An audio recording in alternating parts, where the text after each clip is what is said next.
Hi, everyone, and welcome to the Tie-Dye Mindset. This is a podcast for the tie-dye community focusing inside the minds of expert dye artists that have elevated their craft to new heights in the art form and are making the world a more colorful place in the process. My name is Greg Foster, and today I get to speak with Autin Mackereth of Dyes and Good Vibes. He is definitely in some good vibes with his work. What is once a mental health exercise, Autin has turned into quite the genre-defining art form, and his use of color and combination of techniques have defined his signature style, and it's quite breathtaking, his work, and the final results speak for themselves. I highly recommend you go check him out. Autin has graciously consented to this interview to share his extensive knowledge and experience so all us tie-dyers can understand what the mindset is of these just amazing dye artists out there and what it takes to embrace this craft and spread color around the world. I really hope you enjoyed this interview. You can find Autin's work at Dyeing Good Vibes on Instagram. His shop is dyesandgoodvibes.myshopify.com.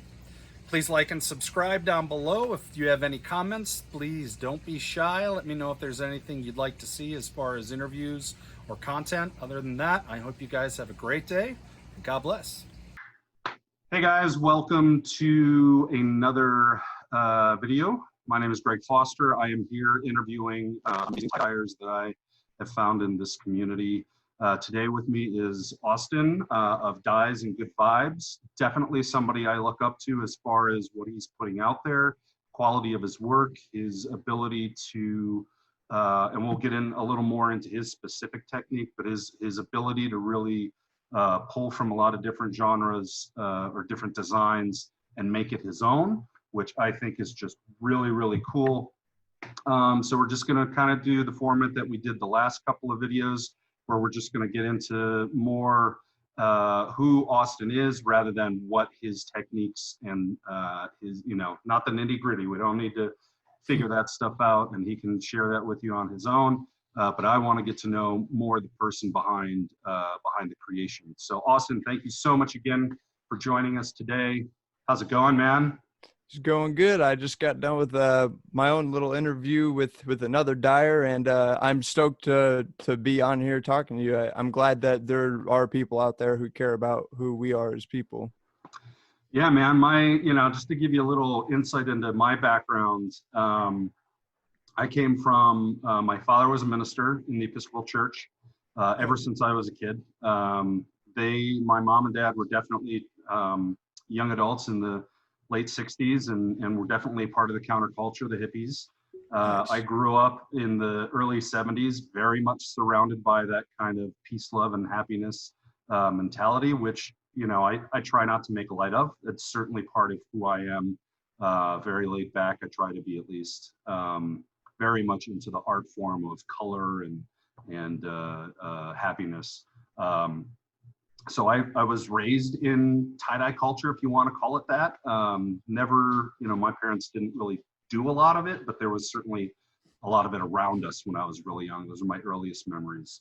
Fast forward until, like middle school, early high school, you're in your garage with a bucket of RIT dye and just playing with rubber bands and t-shirt. And I made a few and I was like, this isn't the amazing things that I was expecting, so I'm gonna screw this. I'm not doing this anymore.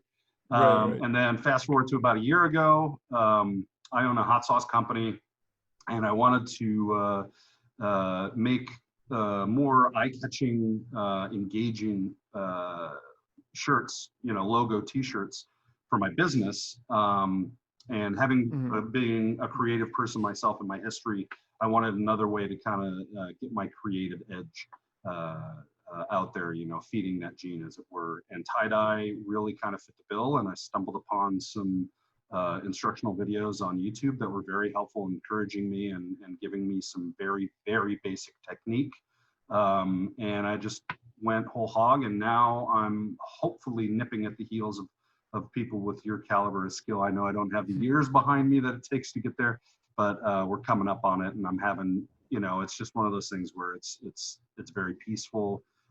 is very colorful, which is awesome. People go crazy for it, which is great to at least get some justification for what I'm spending my time in the garage doing and all my money on dies and tools and stuff. And like I said, it's just great to have somebody with a ton of knowledge, a ton of experience, working with some of the greatest tie-dyers I think ever. And again, Austin, just thanks so much. So that's Cool. my background in a nutshell. I don't know how much of that you knew, probably none of it, but that's just to kind of share with the viewers out there as well. So on to the reason that we're here is you. Share with me a little bit, a brief history of how you came into tie-dye, what kind of pulled you into this avocation, if you will, or this hobby, and then kind of how you've stayed engaged over the years and why it's so important to you. Well, I mean, growing up as a kid, I always kind of felt I grew up from like kindergarten to like third grade. I was in like a Christian school, like super strict Mm-hmm. Christian school, and then it ended up being like too expensive, so I got sent to a public school. Totally different, almost like a culture shock to me, like kids were like cursing and stuff like that, and I was like, whoa, like holy cow, like I wasn't ready for all this. So I believe around that time, like in fourth grade, I started shifting towards more of like a counterculture because I felt as though I didn't really fit in. So um I grew my hair out in like fifth grade and just kind of I got like picked on or whatever, like just weird kid, I guess, trying to, because I didn't know any of like the words that they were saying and stuff, and like trying to, it almost felt like I was like from a different country, like moving to America and then like trying to learn, because that's how different it was. Like, oh, it's so crazy. But anyways, so along with that, around like in eighth grade, I would like listen to kids talking about like smoking weed and stuff like that. And I always got, this is so crazy, like to think about how small things in your life could change the whole course of your life. I was like, I used to ride the bus home, and then one day I couldn't ride the bus home because like my grandpa wasn't going to be there to pick me up or something like that. And I'm sitting in like the parent pickup line, like my dad was going to come pick me up or something after whatever. And there just happened to be this kid that I had one class with that I had overheard him talking about, like smoking weed. And I was sitting next to another kid that I was more closer with. And to just kind of like seem like I was cool, I was like, hey, so-and-so, like, how about we hang out this weekend and like smoke some weed or something? And he was like, sure. And I was like, oh, okay. And so I ended up like smoking weed for the first time and like immediately fell in love with smoking weed at eighth grade, whatever. Had some like tragedies in my life, blah, blah, blah. But I ended up, because of, the weed and all that stuff, I really fell into this counterculture, like hippie or whatever, laid back. And fast forward to like, I started skateboarding when I was like 13 through, or technically till now, but I do a lot less, obviously. But there used to be like these skateboard videos like Bones Wheels, and they would do like tie-dye shirts or whatever. Like they would do reverse dyes, like flick bleach on a shirt and blah, blah, blah. So there was like quite a few times from the age of like 13 to, I don't know, like 17, where I would do tie-dye like here and there, like you said, in the garage with like rubber bands and spirals and all that stuff. And it never really set in because like I liked drugs and such, and then ended up falling off. So fast forward to 2015, I had gotten out of a rehab and I was in a halfway house, living with, thank God, I was living with other people who were similar to me, which originally it wasn't like that. Originally when I first got out of rehab, I went to one halfway house and I was living with a bunch of like older weird dudes who still wanted to like get high and stuff. And just so by chance, I ended up getting switched to a different halfway house with a younger crowd, who were all kind of like laid back like I was. It's one of those small things in life that changes the whole course of your life. I mean, I literally would have just went back to using drugs had I not moved. Oh yeah. So yeah, so I end up meeting these dudes, and one day, like after like a couple months living there, one day one of the kids came home with a tie-dye kit from like Walmart, and I was like, oh, like, can I please do a shirt? Like, I haven't done one in so long, but I used to do it all the time or whatever. And did one, and like just started like falling in love with it. Like just the idea of like not knowing what it was going to look like, and then opening it, blah, blah, blah. And then, so he ended up introducing me to these Facebook groups where, you start to see stuff that like the Ron Star and like some of the things that you see on YouTube, you start seeing different things like that. And my mind like exploded. I mean, it's funny because my mind was like exploding about stuff that like now I look at and it's like, well, that's nothing. But, but I just couldn't believe that there was all this extra styles and designs and stuff that you could make. And I was like, whoa, like I've seen Rob Norwood. He was one of the first people that I interviewed. But when I seen his work, he had combined all these things that I was seeing, like the spiral, the mandala, and the V. He had combined it all into one. And I was just like, whoa, like I could only imagine being as good as that guy. And, so yeah, I ended up falling in love with it. After that, I learned how to do, like, simple mandalas and stuff like YouTube style, like airplane fold stuff. And, I was just like, wow, I just really became addicted to it. Honestly, like I've always had a very addictive personality, and it literally switched from being addicted to drugs to being addicted to this art form. And then, there are worse things to be addicted to than art. Right.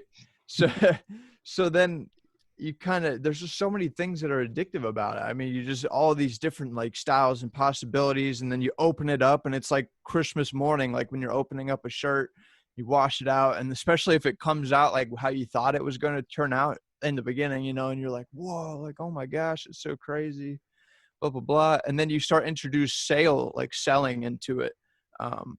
And, back when I was like using drugs, selling drugs is also, part of the addiction, because you get addicted to like getting the sale and all that stuff. And anyway, so the buddy that actually introduced me to tie-dye ended up discouraging me from starting my own like little tie-dye business. And then cause like he wanted to do it, and then we couldn't do it together or something like that. Mm-hmm. And so I stopped for about like 3 months, and then I moved out of the halfway house.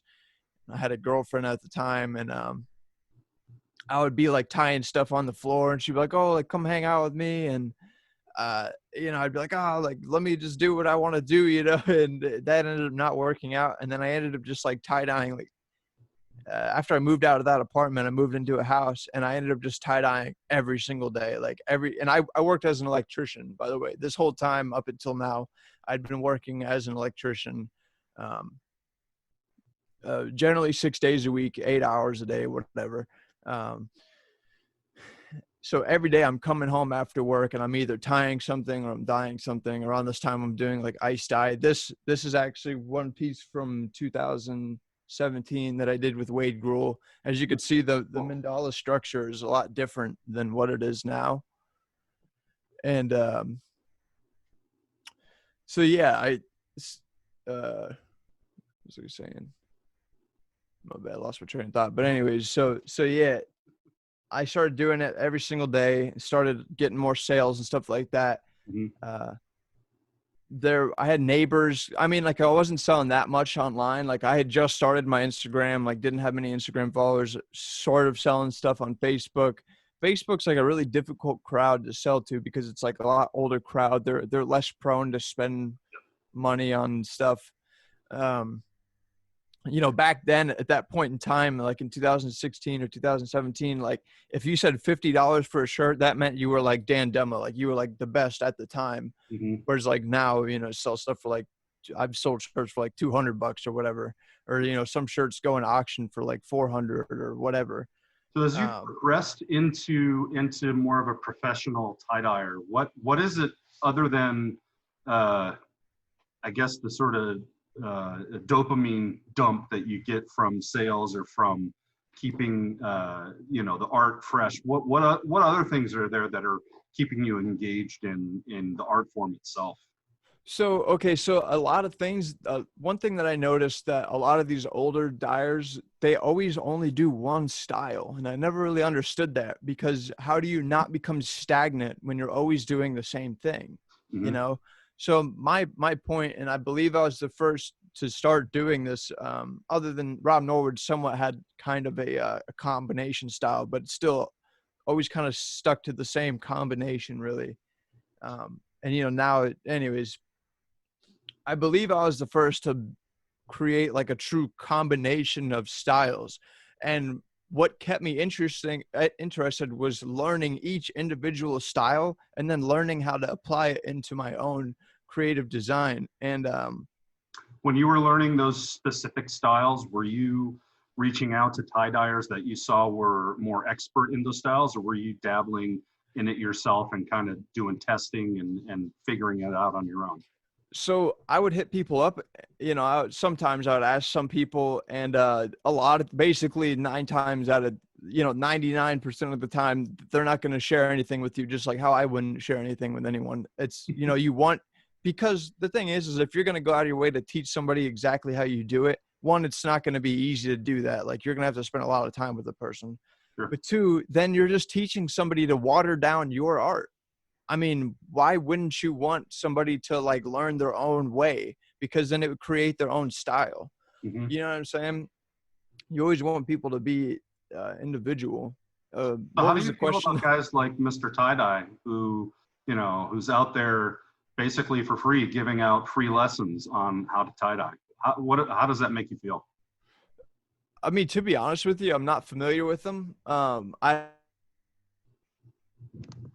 heard like Josh talk about him or whatever, but it's sad. I mean, like, okay, it's cool. It's cool that you could teach people stuff, whatever. It's free, like you're doing out of the kindness of your heart because you love the art form. But you're not appealing to an audience who wants to make tie dye in a respected art form. You're appealing to an audience who just want to like make a specific design and then like not do it anymore, or like there's very few people who learn stuff on YouTube that go on to make their own individual style.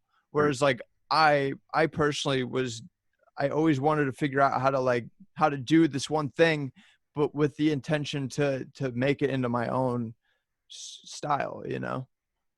That kind of brings up a point. I've found in my dealings with people in the industry or in the art form, however you want to classify it, there basically are two camps.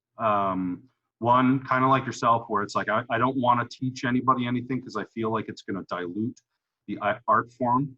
And then you have people like Carl, Mr. Tie-Dye, who are very forthright and open about a lot of ways to do specific types, the spiral, the pleats, the this, the that, the other, who are very open and honest and willing to share what they know. Um, from what I gather from you, you would much rather have people figure it all out on their own rather than getting, because the way I look at it, and to my own opinion, I look at what people like Mr. Tie-Dye are doing is they're teaching people fundamentals rather than teaching them the next level. Where Right. I think you are, where Paul Kenny is, where the Joshes are, where even Wade and Timothy, all these guys who have taken it really far and beyond the basics and the fundamentals. You've applied what you learned, and you've found this specific art form to be yours, to be encompassing, to be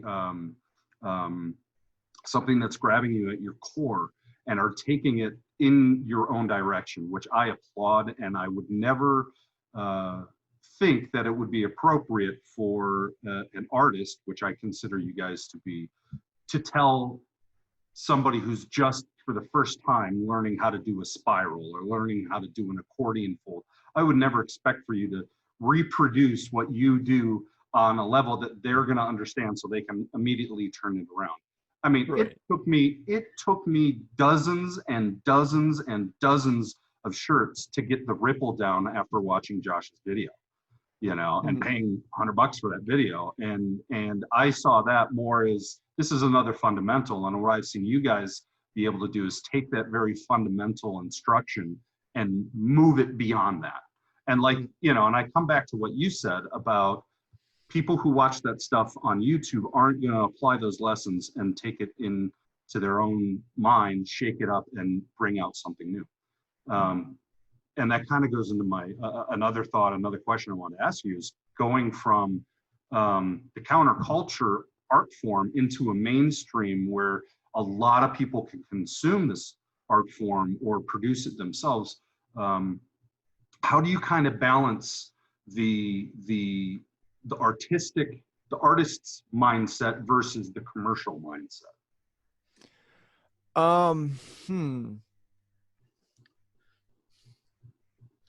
How do I balance it? I mean, Because in one respect, I'm sorry.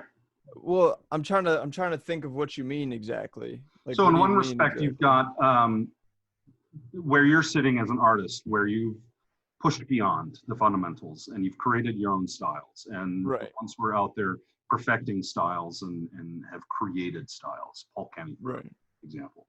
And I go back to him because it's so iconic and it's all over, you know, all the groups, and people are just, you know, dropping their jaws, foaming at the mouth, trying to learn how to do this. Right. I'll be honest, myself included. But I've done more of it through experimentation and just kind of looking at the shirts and trying to figure out the folds rather than going after. But there are a lot of people out there that want that immediate gratification. So from the counterculture, you had a very counterculture, you know, against the mainstream, who were using tie-dye as an expression of their beliefs, where now it's being kind of co-opted into the mainstream. You've got, you know, the Karens and such in the Midwest who are watching YouTube and want to get creative with, you know, their doilies and their bedspreads. You know, how do you, like I said, how do you kind of balance the mindset of an artist, but also, and if you're not okay with the way it's going into mainstream, that's perfectly fine. You know, how do you kind of put that in your brain, and you know, what kind of emotions does that bring up for you?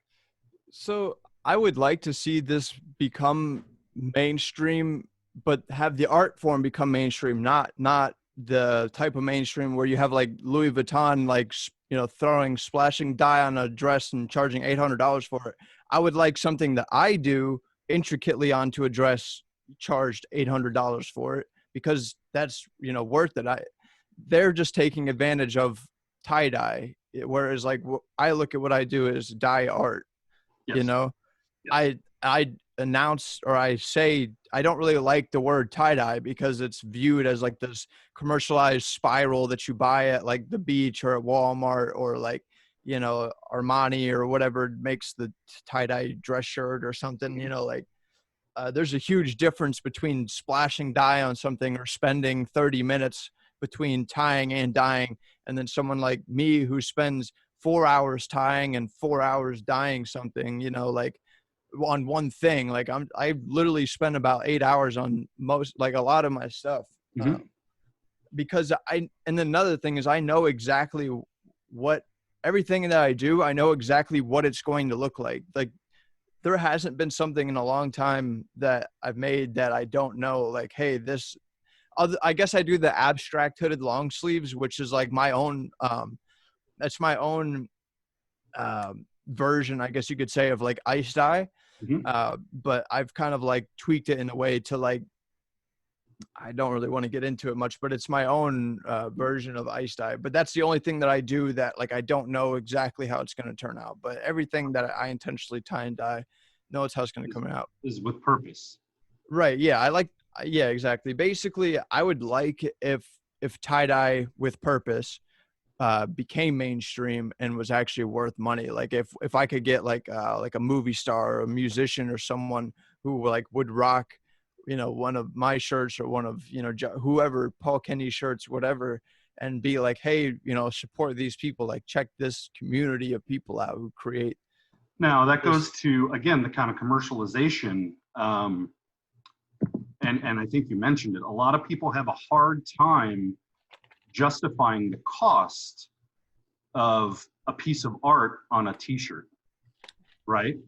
I know a lot of tapestries that you guys have worked on and collaborated on. 100%, I feel, should be mounted and hung on a wall in an art gallery or a museum, because the visual grab that you're able to do with those is so compelling to just stand there for hours and look at it, rather than, okay, that's just a cool looking t-shirt, So Right.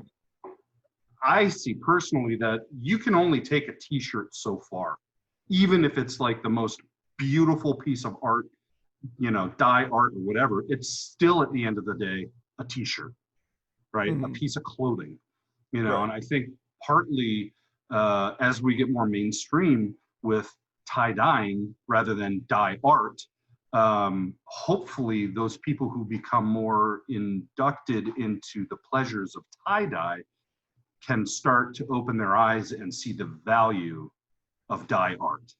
And Right. there are very few dye artists out there that are worth paying that kind of money for. And I think you are one of those people that have taken it to that level of dye art.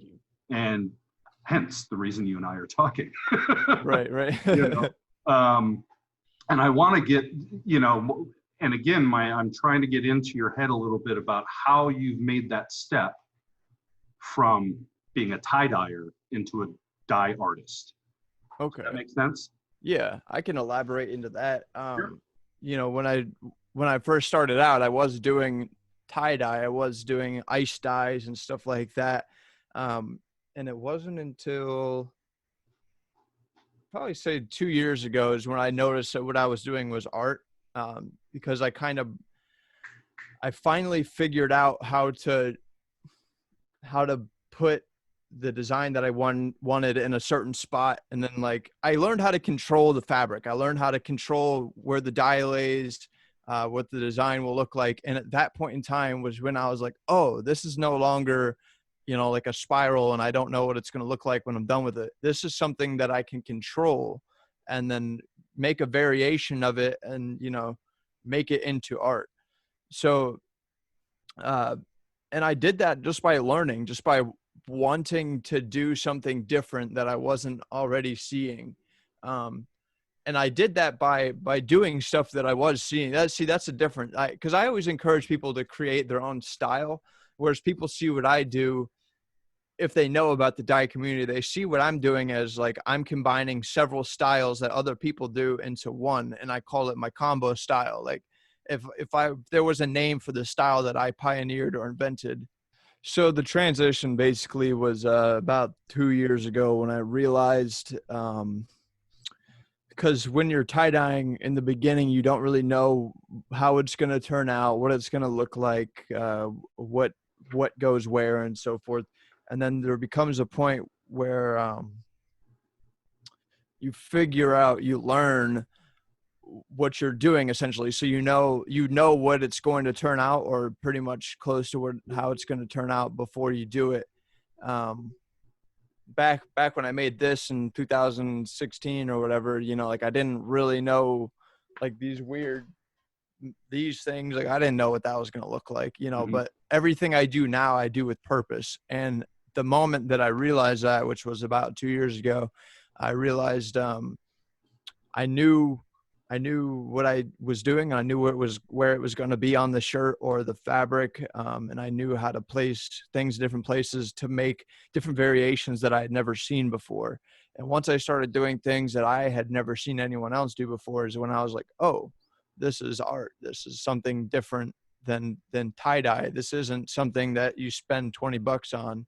This is something that I spent many hours on. And then it just kind of kept transforming into what it is now. And the reason why I grew into where I am now is because I always watched the other dyers who have been doing this for a long time, like Paul and Wade and Rob.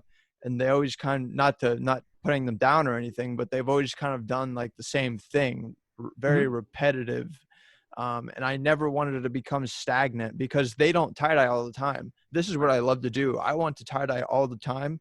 And for me to not become stagnant, I constantly have to be learning something new. Uh-huh.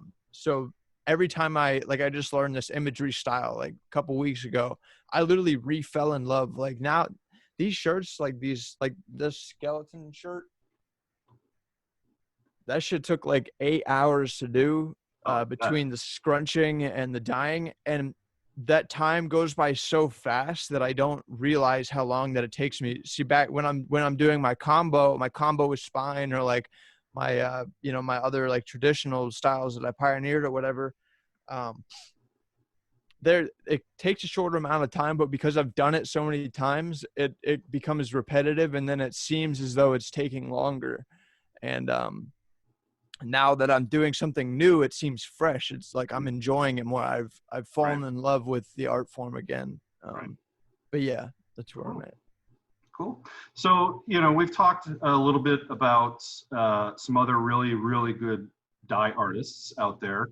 Who do you think has been the most influential on your journey? Who do you say you've kind of emulated the most? And is there anyone in particular you feel that has been just a great mentor, a great coach?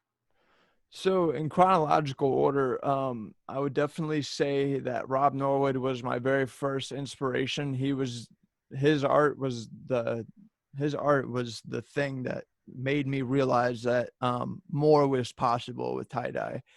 And for the first like 2 years, I think I really wanted my stuff to look like, I wanted my art to look similar to his, I guess you could say. Like Mhm. I obviously didn't want to copy him because I had like a mutual respect with him. Like he actually would answer my messages and talk with me. And he helped me with some things. Helped me with some designs. No one ever really like taught me anything, I guess, like, but anyways,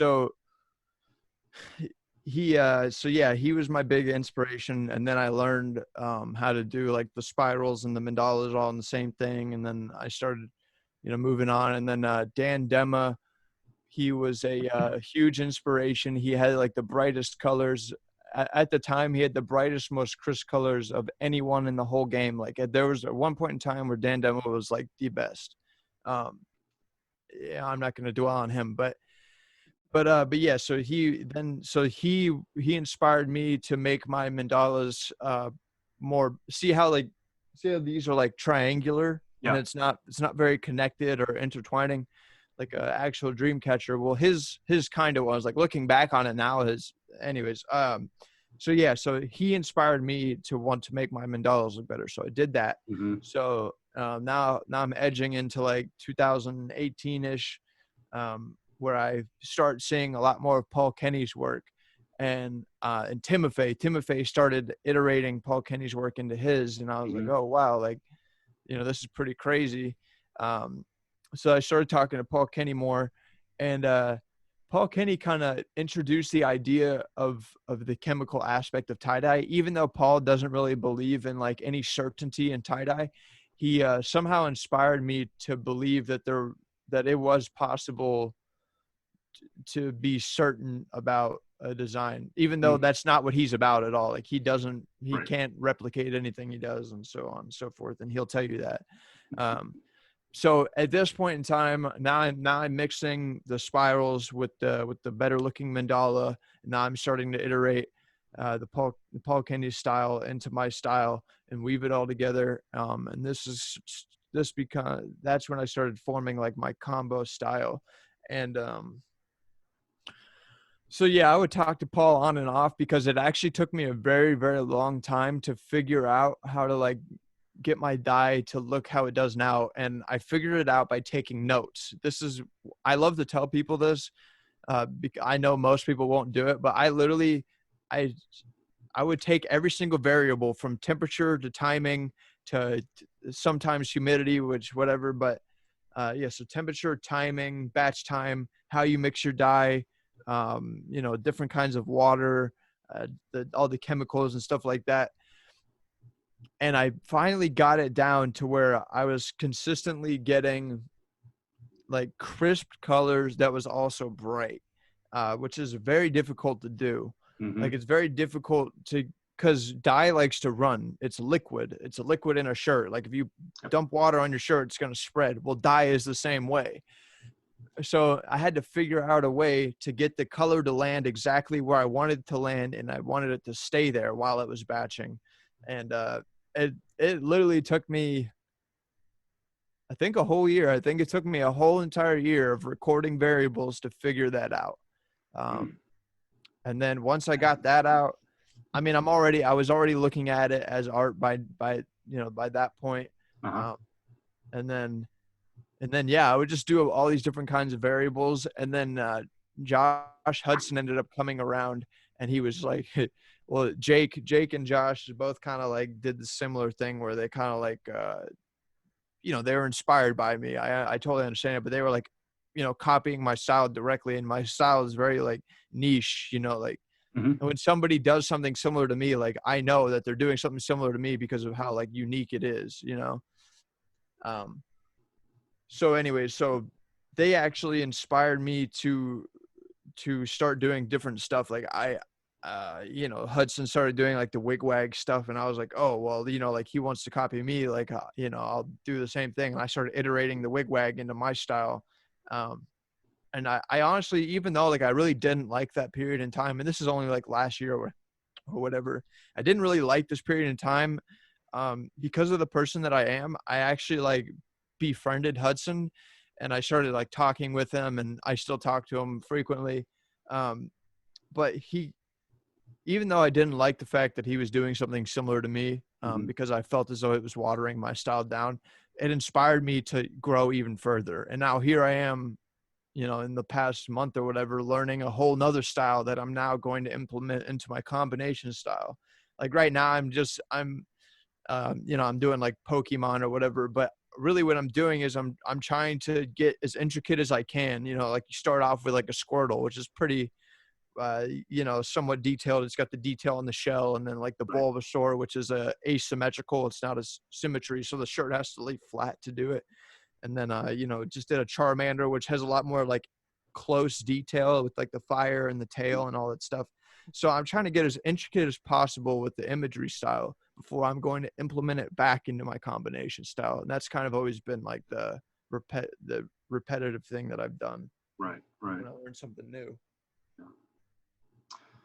So where do you think you kind of fit into the dye artist community, tie-dye community? How do you feel like an icon or a celebrity, or where do Um, you kind of place yourself? so back, I stopped being in the Facebook groups, which is where I feel is the largest. It's where everyone kind of like congeals, like all the tie-dyers, whether it be good, bad, new, old. Everyone kind of congeals in those groups. And I around like 2 or 3 years ago, I actually left all those groups because it just became something where everyone just wanted to copy everything they've seen. Anyone who did something new in those groups and posted it, everyone was like, "Oh, how do you do that? Teach me how to do that. Tutorial, tutorial, tutorial." Mm-hmm. And that made me sad because everyone just wanted to water it down. Like somebody would introduce a new style, and then for the next like couple months, all you would see is people imitating that one thing. And it's just Mm-hmm. like that's not what this art form should be about. Like that's not even art. You guys are crafting. It's the same thing. You're going on YouTube and reproducing the same design. That is not art.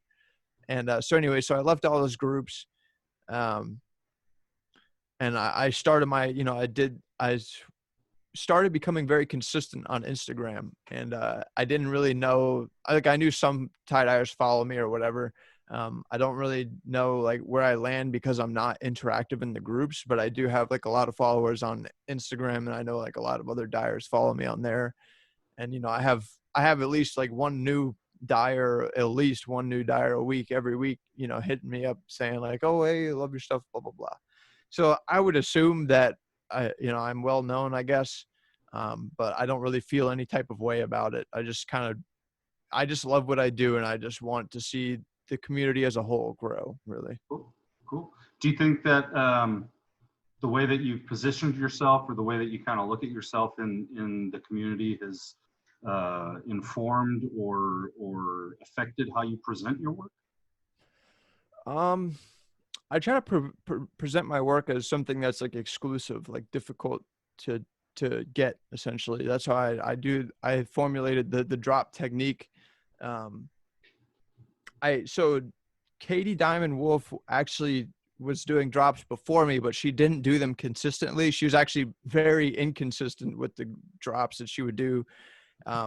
But I at the time I was like, I like the idea of like saying like, hey, everything will be available on this day, and then everyone would concentrate on the website that day. So uh, at the time I was listening to this this viral video dude do an interview, and he was like, hey, one thing, you know, if you want to be successful in the day and age of the internet, you have to be consistent. It's all about consistency. And that like truly like rang in my head for days on end. And I was like, I got it. Like if I just consistently post new things and consistently do a drop every single week at this time, this day, consistently, something will come of it. And I was correct. It ended up being where like now and I'm grateful for this. I'm not bragging about it, but I sell out everything that I make in, you know, 1 to 2 minutes every Sunday. And it's become like exclusive, you know, like a lot of people get mad at me, even though it's not my fault. But well, the thing is like, even if I posted the shirts randomly for sale, they would still sell like fast, and it would actually be more difficult for people to get my art if I just randomly posted it. Mm-hmm. Whereas I'm at least giving people an equal chance if I'm saying, hey, my art will be available on this day at this time. Right. But yeah, and if you're talking about like if you meant by how I present it by like the quality or whatever, and how, you know, with the community and all that, I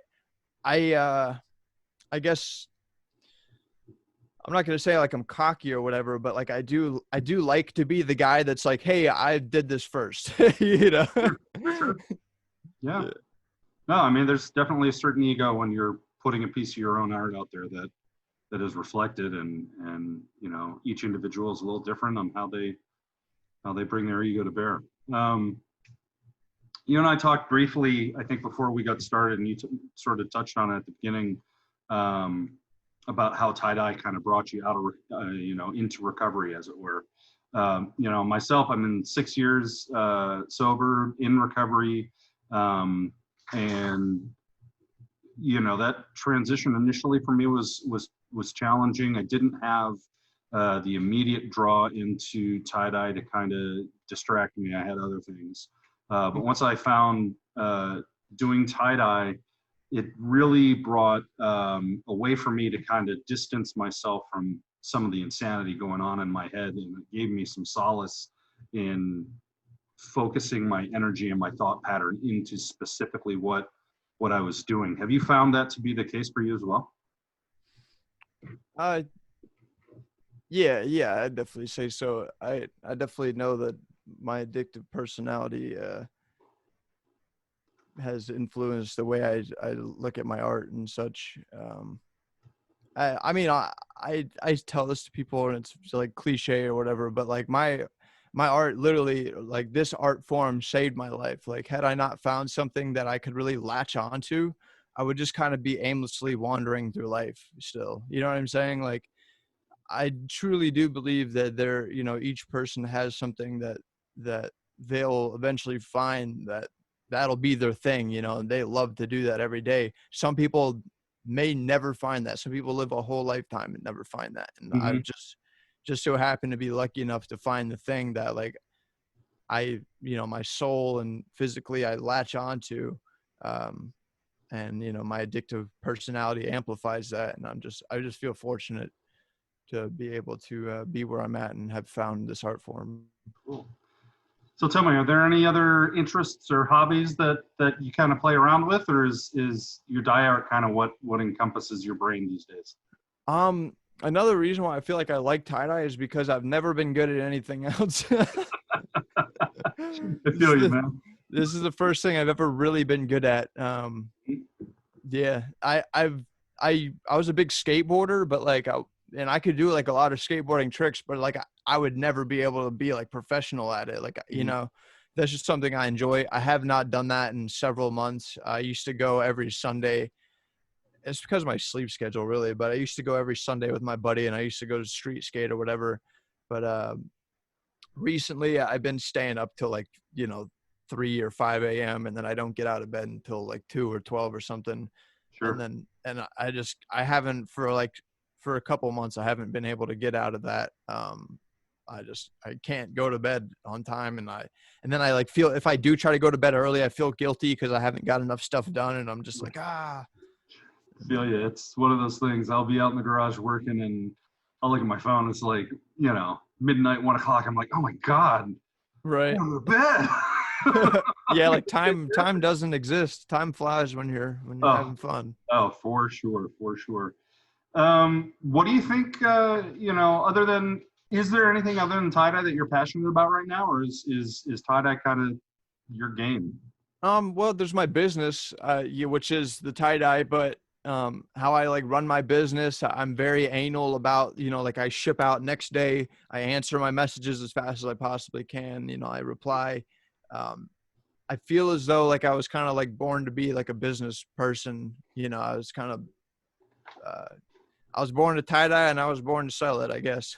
That's how I feel. But other than that, no, like I said, I've never been good at anything, never really cared about anything else Yeah, other than drugs, I guess. But I don't do those anymore. good. What do you think?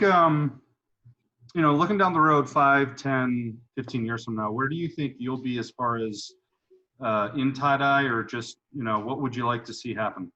So I have several different pathways that I've kind of planned out for myself, and the coronavirus inter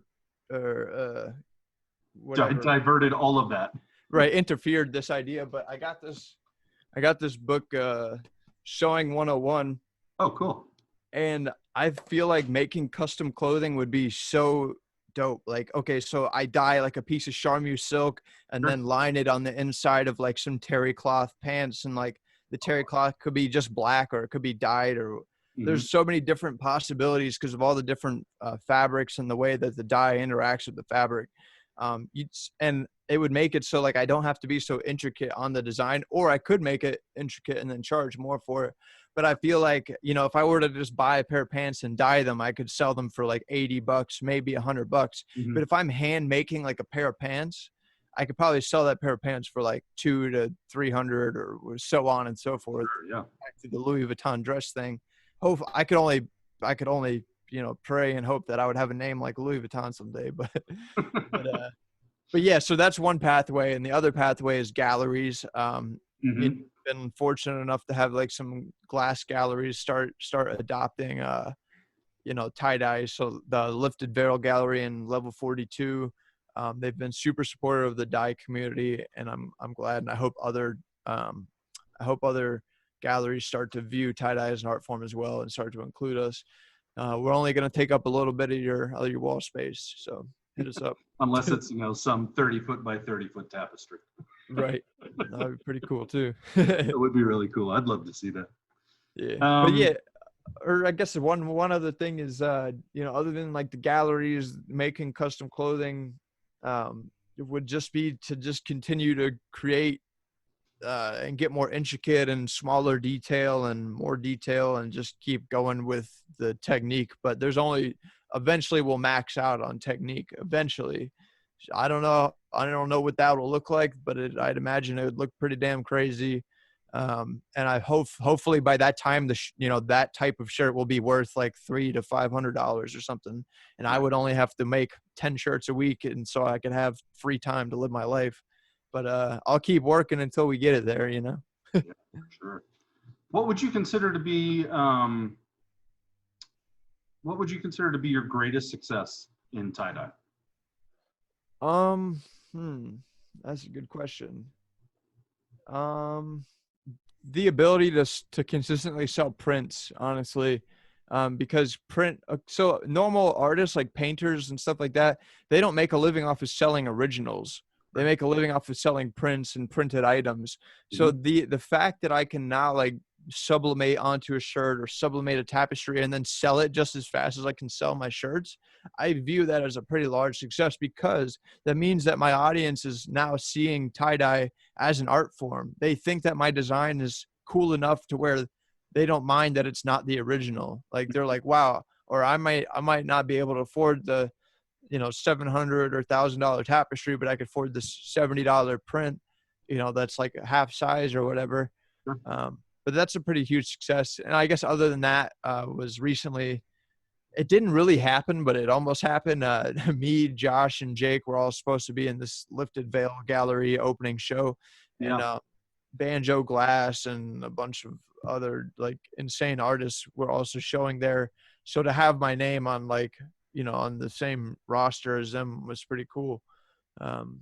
But it didn't happen because of the coronavirus, so it wasn't that big of a success. Yeah. But hey, that's a good step in the right direction of bringing that die art into gallery status. And, Yeah. I don't think there's a better crew to do that together. So kudos to you guys. Congratulations. What would you consider to be some of your toughest failures or the toughest lessons learned? Well, in the beginning, it just seems like almost every week you learn. So I would used to say all the time, I learned something new every week because, in the recording of my variables, there's just so many, I promise I've literally wasted thousands of shirts. Like I used to like collect bags of shirts that didn't turn out the way that I wanted them to. And I would like throw them over the wall at like a homeless shelter.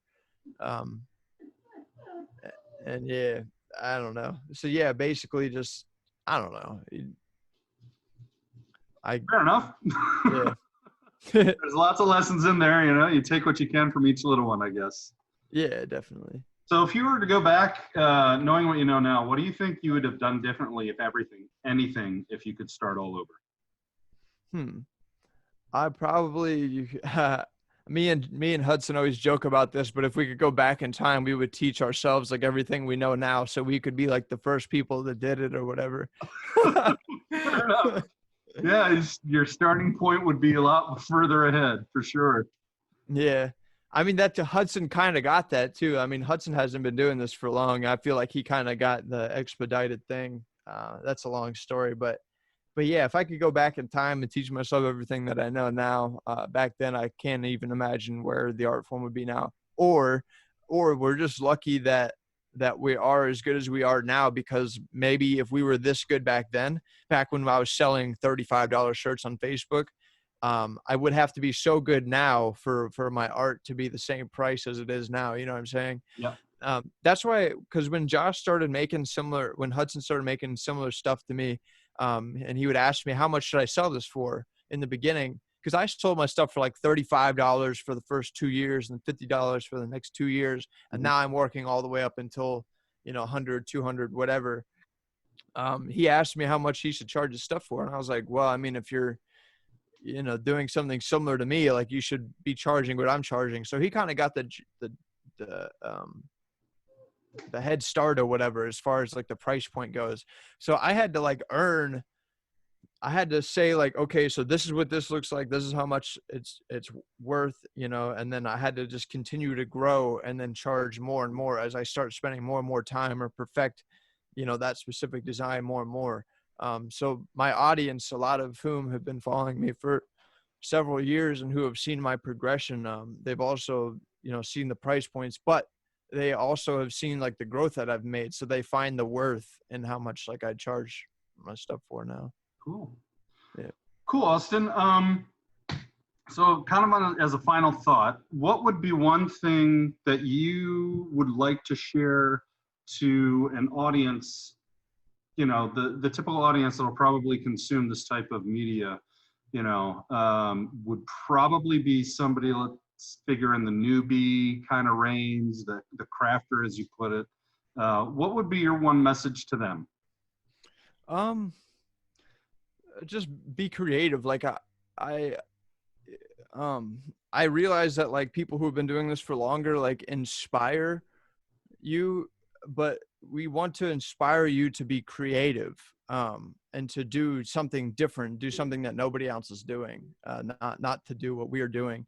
So I would just say record your variables. I'll give, I'll even give y'all like a chemical tip right now. Use distilled water from the jump. I didn't learn how to use, or I didn't learn to use distilled water until like 2 years ago. That makes a huge difference. Use distilled water. Um, if you're dying in a garage, like get an AC unit. Like, you know, you don't want your stuff to be hot the whole time. Heat is important, but not in the beginning stages or whatever. Figure, you guess you can encode that or whatever. Um, but yeah, so just be creative. Be creative. Focus on your colors and chemicals in the beginning. Don't focus on the design. So many people focus on the technique rather than how to make their dye look good. So Mm, like, you know, when Hudson started out, he's like tying like a combo, you know, making like my design with the mandala and the stuff, but like his color wasn't there yet. So like even if he perfectly tied the design, even if he perfectly tied my design, the color wasn't there yet. And then, I mean, even till now, he has like a little bit of catching up to do or whatever, but focus on the color aspect. Do research. Paula Birch is a website. There's tons of different, you know, ideas and stuff that you can get out of there. That website has helped me out a lot personally. A lot of the chemical stuff I did have to figure out on my own.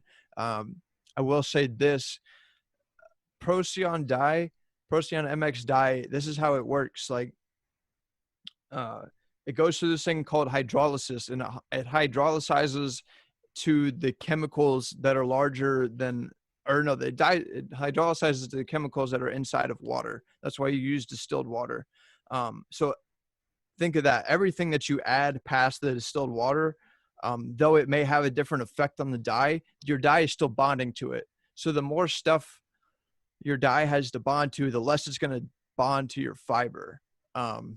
So with that being said, what does that mean? If you're adding two colors on top of each other, the color that's already attempting to bond to your fiber, the second color that you just added, are now, the two dyes are now bonding together rather than bonding to the fiber. So you have to be very mindful of not layering your stuff. Like, if you really want crisp and bright colors, like, make everything, you just have to be very like anal about it. Like, I dye with like syringe tip bottles. Like, I really try not to let anything touch. But yeah, those are just some things that I know that will help people get brighter colors and stuff in the beginning. But figure out your own technique, you know, like get the color down, and then slowly, even if it's like a combination of things, don't dwell on one style for so long. Like, there's people out there who are like damn near making a living off of just doing Kenny styles. It's like, that's kind of like, that's Paul's thing, you know, like, mm, I don't just do Kenny styles. Kenny style may be a part of some of my designs, mhm. but that, I would never just make a living. Let me tell you this. If all I had to do was do Kenny styles and sell Kenny styles, I would be rich, dude. I can tie a whole shirt in 30 minutes with fishing line. Like, I could tie it faster than Paul can. And I'm not even flexing and bragging. If all I had to do is Kenny style, I'd be rich. I don't do that because I have respect for this art form. So that's how I feel about that. Awesome. I love Yeah. it. Cool, But yeah, Austin. Well, hey, man, thank you again so much. I've learned a ton about you today, about how you view tie-dye and how passionate you are about your craft, or should I say your art. Um, yeah. I knew what you meant. yeah. Um, it has been really, really awesome for me to be able to speak with you today. Hopefully we can keep our dialogue open in the future and Hell yeah, share our man. successes and our failures and commiserate with each other. Hopefully our community understands where both of us are coming from as far as dye art and tie-dye, the difference between the craft and the art form. I Yeah. think that is a little understood differentiation, specifically in this world. And I'm glad that you're able to kind of speak to that and give us insight into that. So again, thank you so much, Austin. Please check out his Instagram, Dyes and Good Vibes. He does have a Facebook page, I think, or a Facebook thingy, but the Yeah. Instagram is where you really get to see all his great stuff and find out about his drops. His art, if you haven't seen it, check it out. Absolutely amazing. I could not be happier to be speaking with another artist today than I speaking with you. So appreciate you, thank you so man. much, man. Hell yeah. Well, All right, take brother. it easy, brother. I appreciate you. All right.